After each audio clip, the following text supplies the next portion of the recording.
Shalom, selamat pagi, selamat bergabung kembali dengan Menara Doa Pagi. Senang ketemu dengan Bapak Ibu. Mari kita siapkan hati kita mengalami lawatan Tuhan. Mari kita berdoa. Bapa di sorga, dalam nama Tuhan Yesus, kami bawa Menara Doa Pagi dalam tangan Tuhan. Tuhan menolong kami, Tuhan menuntun kami. Kami serahkan dalam tangan-Mu dari awal hingga akhirnya. Kuduskan, sucikan kami, berkati semua juga yang menyaksikannya. Urapi, biarlah mereka mengalami lawatan Tuhan. Dalam Tuhan Yesus kami berdoa. Amin. Amin. Kami percaya Engkau Bapa yang setia dalam setiap kehidupan kami, Tuhan.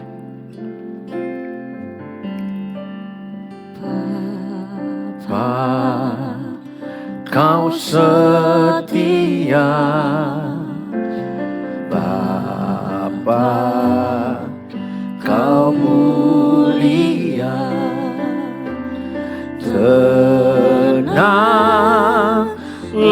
jiwaku, aman bersamamu. Lebih dari harta, Yesus. Lebih dari harta, Kaulah segalanya. Tenanglah jiwaku dalam hadirat-Mu. Kau tunjukkan kasih setiamu. Kau menyediakan yang ku perlu. Kau setia, Kau mulia, dulu, sekarang, dan selamanya. Kau tunjukkan kasih setiamu. Kau menyediakan yang ku perlu. Kau setia, Kau mulia, Bapa, Kau setia. Lebih dari harta, Yesus. Kaulah segalanya bagi kami, Tuhan. Lebih dari harta, Kaulah segalanya. Tenanglah jiwa kami. Tenanglah jiwaku dalam hadirat-Mu. Kau tunjukkan kasih setiamu. Kau menyediakan yang ku perlu. Kau setia, Kau mulia, dulu, sekarang, dan selamanya. Kau tunjukkan kasih setiamu. Kau menyediakan yang ku perlu. Kau setia, Kau mulia, Bapa, Kau setia. Setia, Kau mulia, Bapa, Kau setia. Kau setia.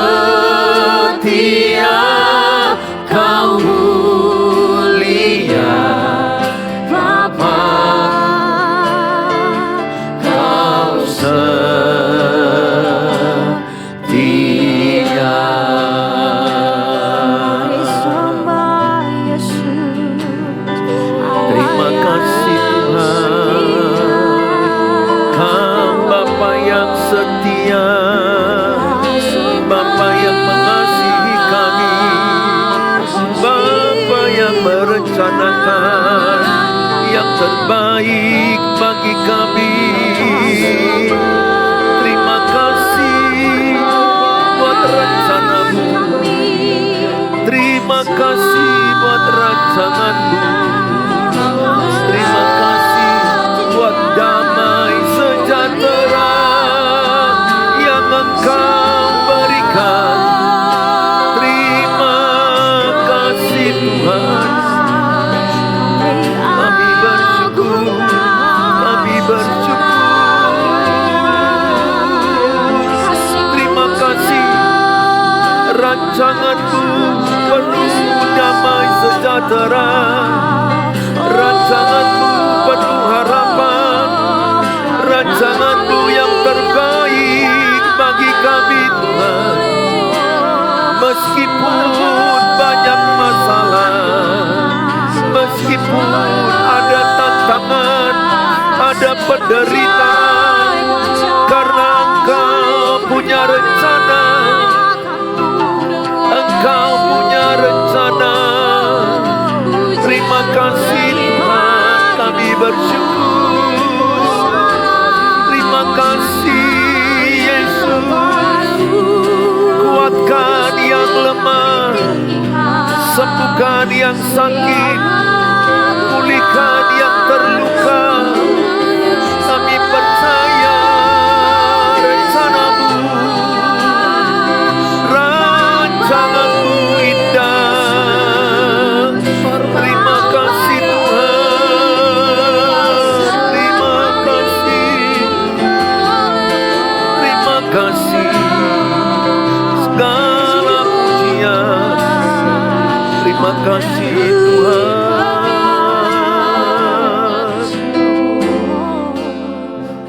Haleluya. Tuhan Yesus di hadirat-Mu. Amin. Saat ini kami mau datang menyembah Engkau Yesus. Terimalah segala sembah puji kami Tuhan Amin. bagimu Yesus. Dari hati kami nyatakan Tuhan, Bapakku datang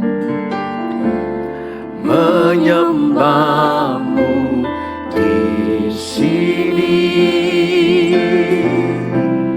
Ku percayakan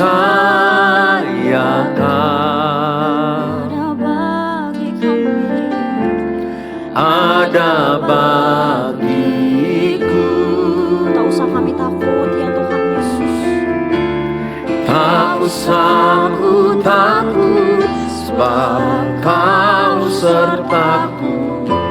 Tak usah ku bimbang, Kau di dalamku. Tak usah ku cemas, Kau penghiburku. Saat ku lemah, Kau kuatku. Kami mau nyanyikan bagimu Tuhan. Ku nyanyi haleluya.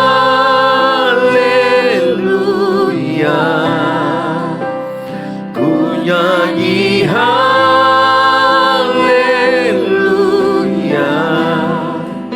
Sungguh Kau hebat, ajaib perkasa perbuatanmu.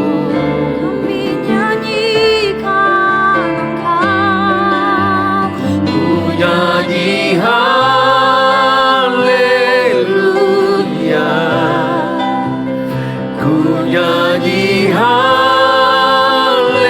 haleluya.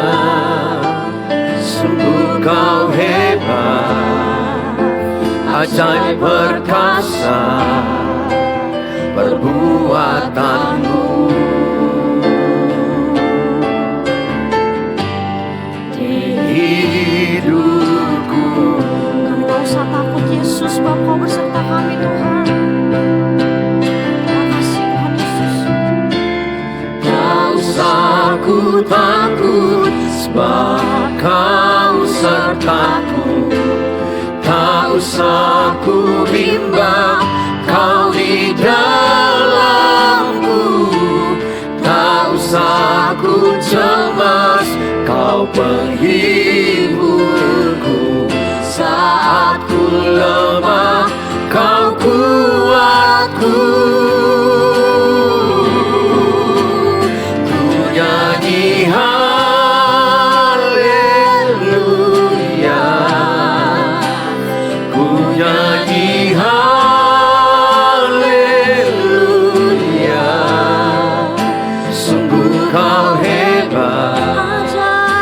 ajaib perkasa perbuatanmu. Kami nyanyi haleluya. Ku nyanyi haleluya.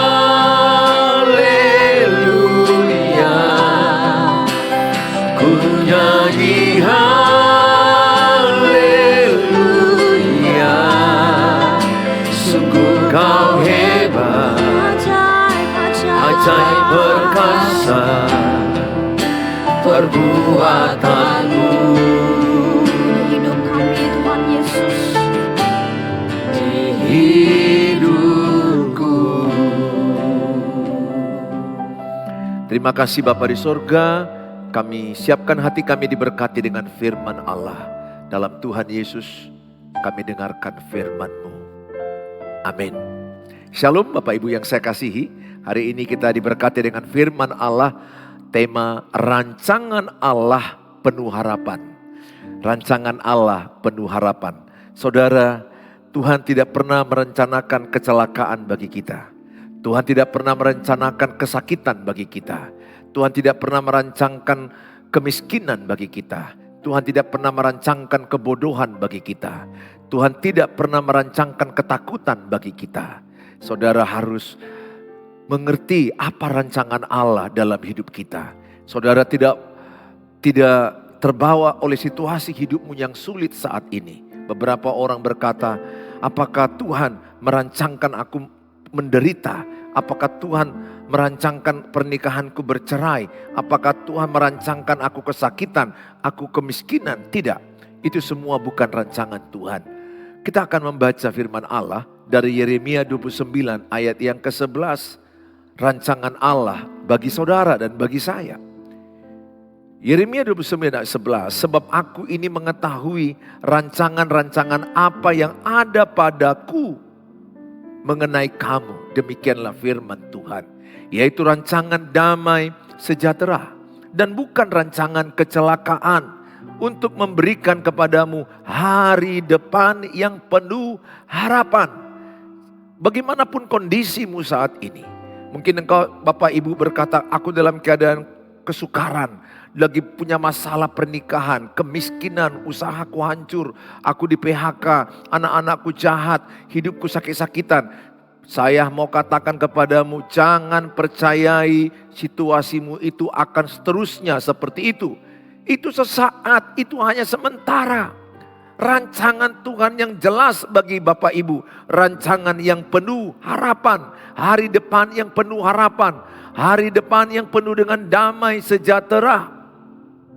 Tulisan ini yang dituliskan oleh Nabi Yeremia kepada umat Israel di pembuangan di Babel. Di pembuangan di Babel mereka 70 tahun. Mereka merana, mereka kesakitan, mereka mengalami kemiskinan, mereka mengalami diskriminasi, terkucilkan, stres, frustrasi. Namanya di pembuangan tidak gampang, sakit. Mereka ada di pembuangan Babel selama 70 tahun. Tapi Tuhan berfirman melalui Nabi Yeremia bahwa Tuhan tidak menginginkan selamanya mereka menderita seperti itu. Tuhan tidak menginginkan mereka dibuang terus. Tuhan tidak menginginkan mereka mengalami kemiskinan. Itu hanya karena Tuhan sedang mengajar mereka, membentuk mereka karena mereka keras kepala, tegar tengkuk, kepala batu. Sehingga Allah melakukan tindakan tegas, tindakan disiplin. Ingat, Bapa di sorga itu disiplin, tegas dan penuh kasih. Itu. Kalau seorang bapa di rumah tidak ada ketegasan, tidak ada kedisiplinan, anaknya gak jadi apa-apa. Kalau bapaknya hanya punya tegas disiplin, anaknya nanti akan terluka. Tapi Bapa di sorga seimbang antara disiplin tegas dengan kasih. Sesungguhnya Allah itu adalah kasih. 1 Yohanes 4 ayat 8. Allah adalah kasih. Jadi Allah sangat mengasihi orang-orang Israel di pembuangan itu. Yang menjerit dalam kemiskinan, dalam tekanan, dalam kesusahan. Tuhan sangat mengerti penderitaan mereka. Sehingga Tuhan menyampaikan suaranya, mengingatkan mereka. Bahwa rancangan Allah mereka tidak dibuang selamanya. Rancangan Allah mereka tidak miskin selamanya, tidak susah selamanya. Tapi rencana Allah bagi saudara, bagi umat Israel kala itu di Babel, bagi kita saat ini. Karena firman Allah tidak berubah dulu, sekarang, selama-lamanya. Ibrani 13 ayat 8 berfirman seperti itu. Rancangan Allah bagi kita yang pertama. Rancangan Allah adalah rancangan yang damai sejahtera. Rancangan Allah yang bagi kita adalah rancangan yang penuh damai sejahtera. Apa beda anak Tuhan dengan anak dunia? Anak Tuhan bisa damai di tengah masalah.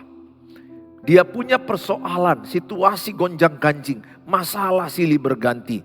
Tapi hati anak-anak Tuhan Yesus yang percaya kepada Tuhan merasa damai, merasa tenang di tengah ombak persoalan.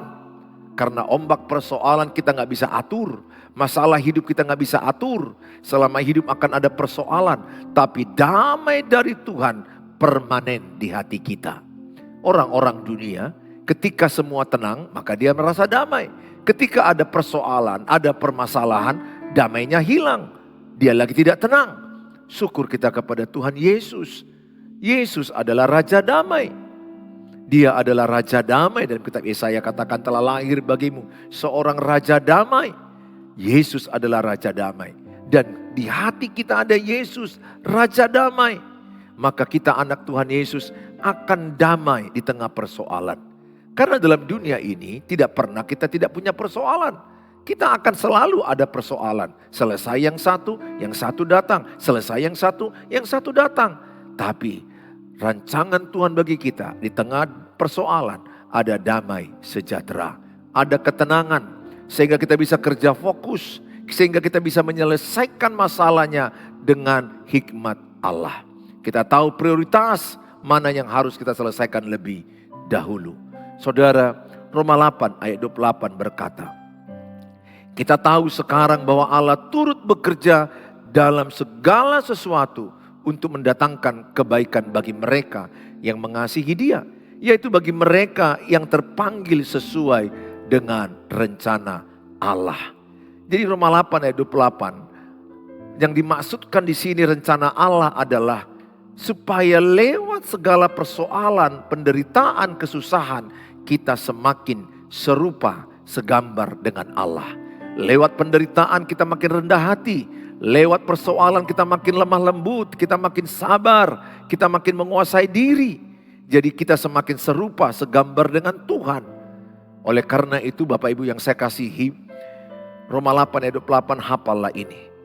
Apapun masalahmu, Allah turut bekerja mendatangkan kebaikan. Tulis dalam kolom, semua masalah yang kuhadapi mendatangkan kebaikan. Tulis dalam kolom, tulis. Itu menjadi doa bagimu. Semua penderitaan yang kuhadapi pasti mendatangkan kebaikan. Sejarah hidup saya, puluhan tahun pelayanan, lebih 30 tahun. Saya aktif melayani, saya melihat setiap masalah yang kualami selalu berujung kebaikan. Memang ketika ada ganjaran, hajaran atau ajaran atau ganjaran dari Tuhan. Anak yang dikasihi diberi ganjaran. Sakit memang, sakit. Jujur, saya juga pernah mengalami yang namanya sakit dalam pernikahan. Sakit dalam mendidik anak. Sakit dalam keuangan yang kurang. Sakit dalam tubuh yang tidak sehat. Sakit dalam persoalan pelayanan yang begitu banyak tantangan. Jujur ketika ganjaran itu datang, sakitnya bukan main. Tetapi Tuhan bilang, tidak selamanya kau sakit. Tidak selamanya kau menderita. Pil pahit itu obat. Enggak selamanya kita pahit. Tetapi habis pahit ada manis dari Tuhan Yesus. Oleh karena itu ibu bapak yang saya kasihi. Mungkin bapak ibu sedang punya persoalan. Saya berdoa supaya setiap bapak ibu memperoleh damai Kristus di tengah-tengah persoalan hidupmu yang berat.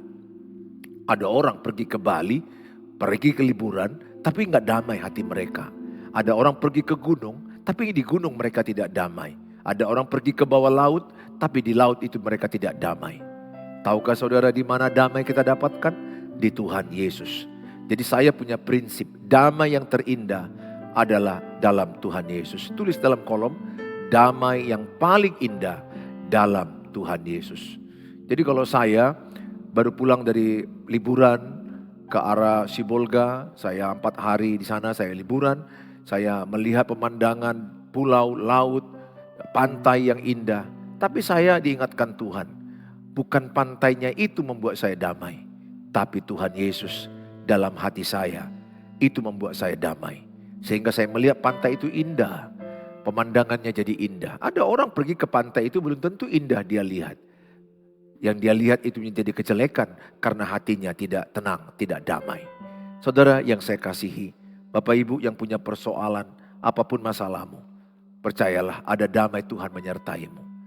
Yesaya 55 ayat 8 sampai 9. Sebab rancanganku bukanlah rancanganmu dan jalanmu bukanlah jalanku, demikianlah firman Tuhan. Seperti tingginya langit dari bumi, demikianlah tingginya jalanku, jalan Tuhan dari jalanmu, dan rancanganku dari rancanganmu. Saudara, sebab rancangan Tuhan bukanlah rancangan kita, dan jalanmu bukanlah jalan Tuhan, demikianlah firman Tuhan. Semua kita ini tidak mau menderita, semua kita ini tidak mau punya persoalan. Saya pun gak mau sebenarnya jadi pendeta sepenuhnya. Saya kuliah kedokteran, saya kuliah S2 di kedokteran USU, dan akhirnya saya tinggalkan. Saya pun gak tahu kenapa itu harus saya tinggalkan. Tapi di waktu berjalan, saya mengikuti tuntunan Tuhan. Dan Tuhan berbicara di hatiku untuk meninggalkan itu, dan saya sepenuh waktu sekarang. Nah saudara, rencana saya apa? Ya dokter, kalau bisa menjadi orang kaya. Ya itulah rencana orang-orang umum kan begitu ya. Tapi ketika kita menjalani jalan Tuhan, Tuhan merencanakan kita dengan jalan-jalan Tuhan. Sejauh langit dari bumi, begitulah rencana Tuhan bagi kita. Jadi bagaimanapun keadaanmu saat ini, percayalah di balik masalahmu ada rencana Tuhan. Dan Tuhan sudah berjanji semua pencobaan yang kau alami adalah pencobaan biasa yang tidak melebihi kekuatanmu. Ada janji Tuhan bahwa semua masalah itu sudah disiapkan Tuhan jalan keluarnya. Tidak ada soal ujian yang tidak ada jawaban. Tidak ada persoalanmu yang tidak dijawab Tuhan.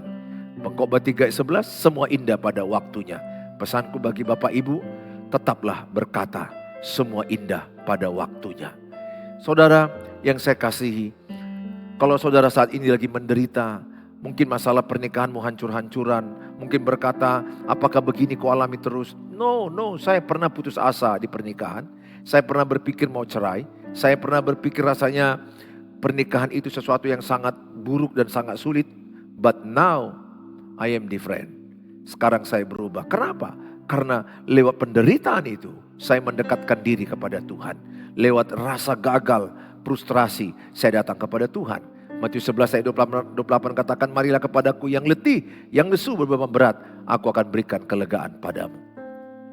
Bapak Ibu yang saya kasihi, mungkin pernikahanmu tidak baik-baik saja, anak-anakmu tidak baik-baik saja, suamimu meninggalkanmu, atau ekonomimu lagi hancur, atau istri yang lari. Saya hanya mau berkata, jangan putus asa, datang kepada Tuhan. Semakin ada persoalan, semakin datang kepada Tuhan. Jangan menjauh, karena dalam Tuhan ada kekuatan, ada ketenangan, ada damai, ada hikmat yang daripada Allah. Saudara yang saya kasihi, rancangan Allah yang kedua bagi kita adalah hari depan yang penuh harapan. Hari depan yang penuh harapan. Kalau seseorang penuh harapan, ciri-cirinya apa? Semangat, sukacita. Saya gampang melihat orang yang hidupnya penuh harapan. Wah, pasti 2S. Semangat, sukacita. Tulis dalam kolom. Ciri-ciri hidupku 2S. Semangat, sukacita. Tulis dalam kolom, hidupku penuh harapan. Tulis dalam kolom. Saya melihat banyak orang frustrasi. Saya melihat banyak orang yang sudah malas bangun pagi. Gak ada gairah hidup. Lihat wajahnya pun seperti botik. Ibu Tuhan muda botik. Seperti pepaya, lebih mancung mulut dari hidung. Susah, mengeluh terus, jelek terus. Menyalahkan keadaan, menyalahkan kelahirannya. Menyalahkan pasangan, menyalahkan orang lain. Mana berubah hidupmu dengan menyalahkan? Mana tambah kuat dengan bersungut-sungut? Saya selalu berkata, hari ini hari baru. Hari penuh berkat baru, kemenangan baru, sukacita baru. Hari-hari ini hari yang terbaik bagiku. Orang yang penuh harapan, ciri-cirinya 2S. Penuh semangat, penuh sukacita. Saya berdoa saudara, imanilah rancangan Allah padamu penuh harapan. Roma 5 ayat 5. Dan pengharapan tidak mengecewakan. Karena kasih Allah telah dicurahkan dalam hati kita oleh Roh Kudus yang telah dikaruniakan kepada kita. Ayat ini berkata pengharapan tidak mengecewakan. Pengharapan dari Tuhan tidak mengecewakanmu. Mari kita berdoa. Bapa di sorga, dalam nama Tuhan Yesus, berkatilah semua umat-Mu yang menyaksikan tayangan ini. Buatlah mereka beriman dan percaya rancangan Allah, rancangan damai sejahtera, rancangan yang penuh harapan. Mungkin situasi sulit dalam pernikahan, dalam keuangan, sakit penyakit, kemiskinan, kegagalan, apapun yang mereka alami. Ingatkanlah kami semua bahwa rencana Allah bukan kecelakaan, bukan kesakitan, bukan kemiskinan, bukan kebodohan, tapi rancangan-Mu penuh damai sejahtera. Terima kasih Tuhan. Biarlah setiap anak-anak-Mu bangkit semangatnya, penuh harapan, bangkit dengan sukacita, menatap ke salib-Mu, menatap kepada Engkau. Ada harapan, penuh harapan, hari depan yang penuh harapan dan damai sejahtera. Terima kasih Tuhan Yesus. Mari kita mengucapkan doa Bapa kami. Bapa kami yang di surga, dikuduskanlah nama-Mu. Datanglah kerajaan, jadilah kehendak-Mu di bumi seperti di surga. Berikanlah kami pada hari ini makanan kami yang secukupnya. Dan ampunilah kami akan kesalahan kami, seperti kami juga mengampuni orang bersalah pada kami. Dan janganlah bawa kami ke dalam pencobaan, tapi lepaskanlah kami daripada yang jahat. Karena Engkau yang punya kerajaan dan kuasa dan kemuliaan sampai selama-lamanya. Amin.